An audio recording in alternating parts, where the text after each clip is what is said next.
Ladies, gentlemen, and those who have yet to make up their mind. Let's go! It's the one and only Grammys, with performances by Bad Bunny, Billie Eilish, Cardi B, Harry Styles, Maren Morris, Megan Thee Stallion, Miranda Lambert, Post Malone, and Taylor Swift. Trevor Noah hosts the Grammys, live Sunday 8 Eastern, 5 Pacific, or stream anytime on CBS. 40, I know you had a really good relationship with him. He's one of my favorite people of all time. Talk to us about your time with Pac and what he meant to you. Man, Pac, man, good times. You know, every time we hook up, it's like little kids. Like, you know how you grew up, you know how you see a friend, one of your best friends you ain't seen in hella years. It's just like that. And we can see each other a week later. We just like, you know, big hugs, you know what I'm saying? Just like, this is my guy. Like, we always gonna have a great time together. Like, that's just how the game designed us. Like, God put good people together. You know what I'm saying? And so that's how it was with Pac. We would always, we uphold our bayness.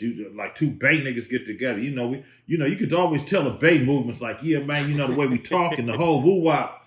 Like, it's different. We different. I promise you.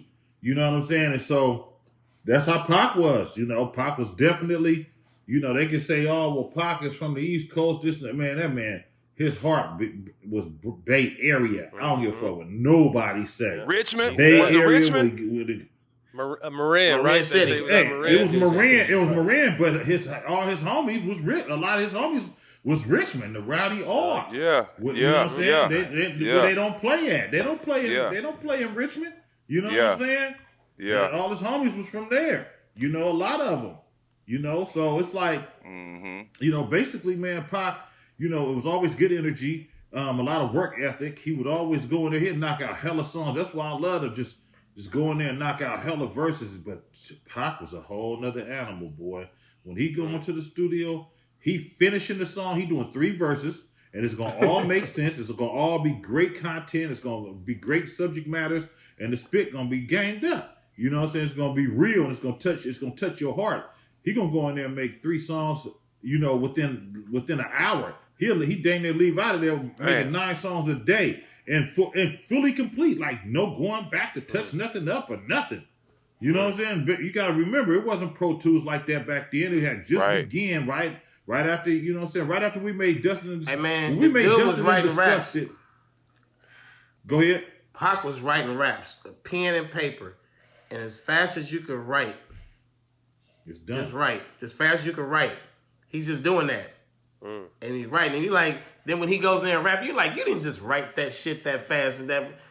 I don't know how he was doing it. Like fast. He did it right in front of my face several times, and I was amazed. And I'm like, when we did We Ain't Hard to Find. That's on All Eyes on Me double album, which is a diamond. Yeah, that's a diamond album. You know what I'm saying? They went diamond. Hell yeah. They went diamond. You know, and when we did that, we was at Can-Am Studio. So he had Rick Rock in there with Sibo doing Trading War Stories. He had me, Mike Mosley, D-Shot, Be Legit, and Richie Rich in there knocking out We Ain't Hard to Find. You know what I'm saying? That's a classic. Ooh, that's a classic. Yeah. He coming in there checking on everybody. It's like, you know, Can-Am had 3 or 4 studios up in that hole. You know what I'm saying? It was nothing but studios in there. And that's what most utilizing all of them. Utilizing every inch of it. Pac come in there, he go to one studio to another one and like, what y'all looking like, man? What y'all looking like? He already laid his. Let me remind y'all. Not to mention how wild that environment was in the studio, boy. That was. Oh yeah. If you go in that building, once you walk past the reception area, you like, nigga, where am I? He had all his Bay niggas with him. Oh man, he was in heaven. He had all his Bay niggas with him. He had all his. Nigga, it might be 30 Bloods over there, then a whole Snoop Dogg and about 50 Crips go that way, and then nigga, this big ass niggas walk around looking like they just got out the pen yesterday. Yeah, that's real. But this day though, Short, this day right here, it was all Bay Area. You understand me? It was all Bay Area. We was up in that motherfucker like really, really family reunion shit, like putting together something that we never knew would be so monumental. A double album, All Eyes on Me. We was on there. You know, you had Forte on the album. Like you had, I think Drew Down was on that thing. Like a whole, he put the whole Bay on, man. That man literally put on for his city, but he put on for the soil. You feel what I'm saying? Yeah. And it was amazing, man. And I was just glad to be part of that. And in the meantime and in between time, he was on my record. We had just did a $1 Million Spot, Dustin and Disgusted. Like, you understand me? These songs are legendary songs. Absolutely. And I just wish if he was with here, like I was telling Mount Westmore the other day. I said, man, did y'all know Pac had hit me one day and he was like, yo, 40. I said, what's up, folks? He say, man, I meant to tell you, man. So look, I'm doing this thing. We're gonna call I'm doing. How they got Planet Hollywood? I say, yeah. He said, well, I'm trying to put together this shit. You might want to invest in this. I want to call it Gangster Cafe. Gangster Cafe, where we have all the gangster niggas on the walls and whatnot. Like, and what he meant by that was like old school mob, like like Al Capone and Lucky Luciano and you know what I'm saying, the Big Tuna and all them. You feel what I'm saying? So I was like, hey, well, let me know what's happening, because I was playing with a few dollars. You know what I'm saying? I was a youngster. You know what I'm saying? This the 90s.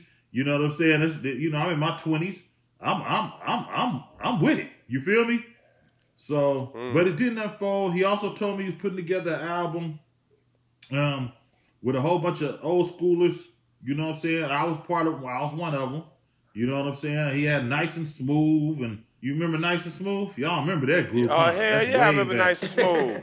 Some of the most unique, both of them boys rap, their voices, some of the most unique voices of all time. You know what I'm saying? If you listen to... Yeah, you feel what I'm saying? Yeah, I know that, man. I know that, man. Come on, man. He had a whole bunch of OGs that he wanted on the album. Later on, dude, my folks was gone, man. I had seen him at the Rappers Ball video, me and Short. He was there kicking it with us and shit like that. And, a couple months later, he was gone. He was gone, man. And they had said, man, Pac got shot in Las Vegas.